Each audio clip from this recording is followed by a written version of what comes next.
여러분 안녕하십니까? 정의교육 소아과의 닥터 데이비청입니다. 오늘은 자장가가 싫은 아이들이라는 제목으로 말씀드리고자 합니다.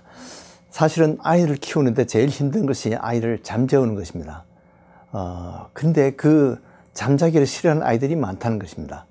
그래서 이 잠이라는 것은 우리 생리적인 현상입니다. 또 이 생명을 유지하기 위해서는 잠이 있어야 돼요. 그때는 의식도 모든 근육도 활동 중지입니다. 근데 사람들이 그 엄마 뱃속에 있을 때는 태아 때는 대부분이 잠시간입니다.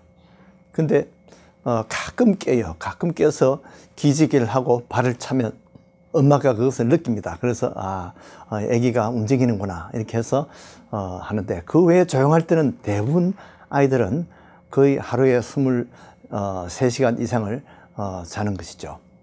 그래서 태어나면 어떻습니까? 태어나도 사실은 아이들은 거의 잠시간이에요. 먹는 것, 그 다음에 우는 시간 빼면 거의 잠시간입니다. 그래서 처음 한 3, 4개월 동안은 아이들이 거의 한 22시간 이상을 보통 잡니다. 그리고 4개월에서 12개월 사이에도 하루에 보통 12시간 내지 16시간을 보통 잠을 잡니다. 그리고 1살 지나도 그렇습니다. 1살 지나면 2살까지는 대개 한 11시간 내지 14시간을 자게 돼요. 그리고 3살, 5살 그 사이에는 하루에 10시간 내지 13시간을 자게 되죠. 이제 6살 지나면 이제 우리가 초등학교에 들어가게 되는데, 그때도 보통 아이들은 한 12살까지는 9시간 또는 12시간 이렇게 잠을 자게 됩니다. 그리고 이제 사춘기에 들어서는 청소년기에도 아이들이 하루에 8시간 이상을 사실 자야 되는데, 요즘 아이들이 사실 너무 숙제가 많고 그렇게 해서 잠을 그렇게 많이 못 자죠. 근데 이제 아이들이 보면, 어릴 때 보면 갑자기 아이들이 막 과잉 행동을 하거나 많이 보채거나 칭을 대고, 아이가 우유를 먹고도 배가 부른데도 칭을 대면 잠투정 하는구나. 보통 경험 있는 부모들은 이렇게 알아차립니다. 아이가 잠이 오면 잠투정을 해요. 그래서 이 잠투정이 심한 아이들이 보통 또 예민합니다. 그래서 잠버릇을 씌우면 아이 키우는 게 훨씬 쉬워요.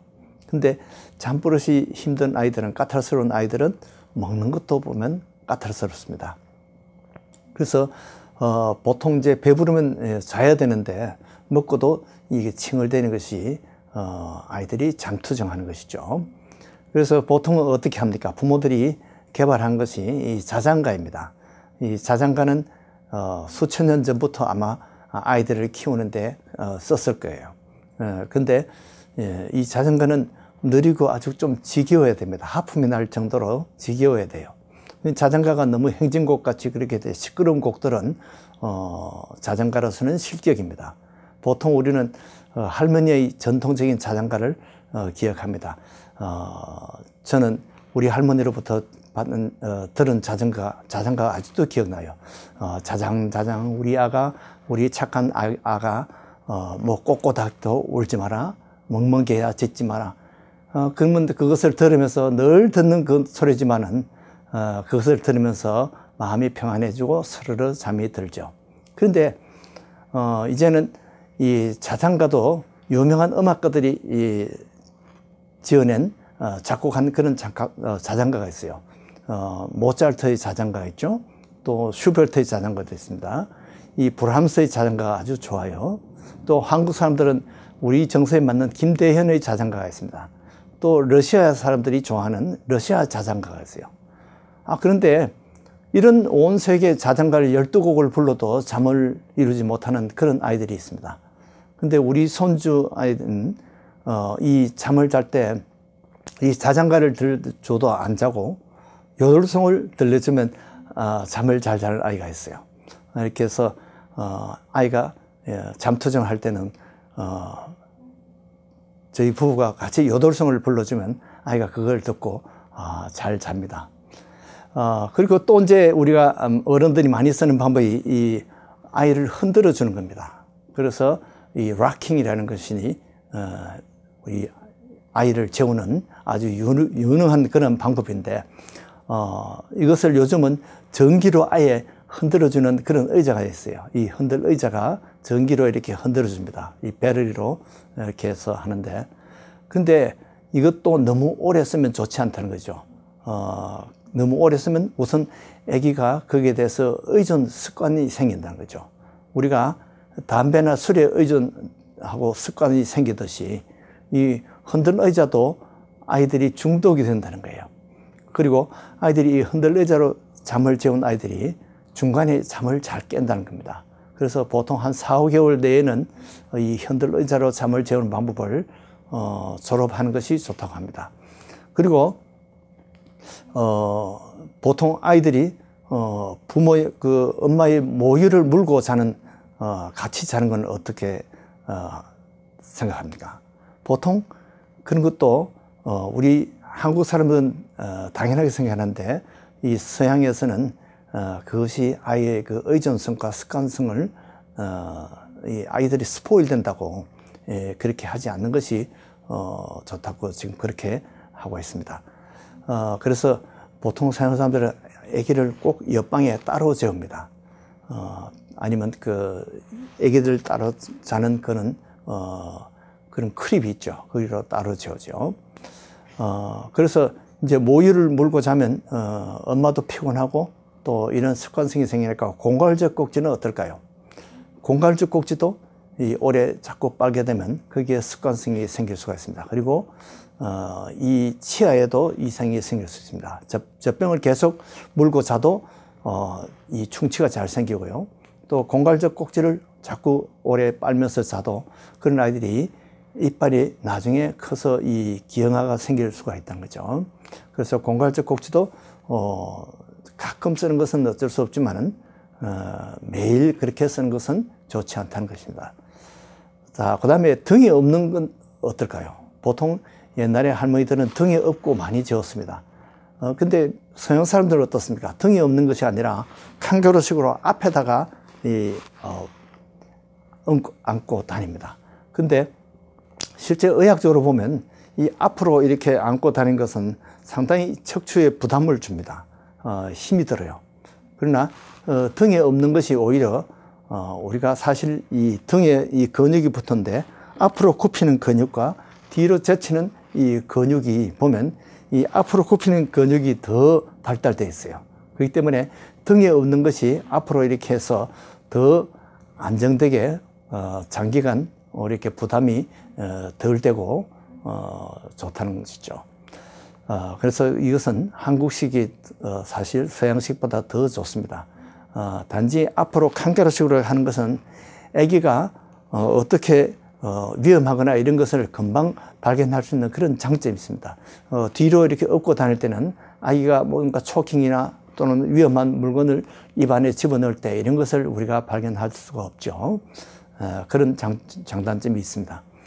그 다음에 잠을 못 이루는 아이 중에 칭얼대는 아이 중에 인펀타일 콜릭이라는 것이 있습니다. 콜릭이라는 것은 배가 아프다는 뜻인데 이것은 사실 이름이 잘못 지어진 것입니다. 사실은 그런 아이들이 배가 아파서 그런 것이 아닙니다.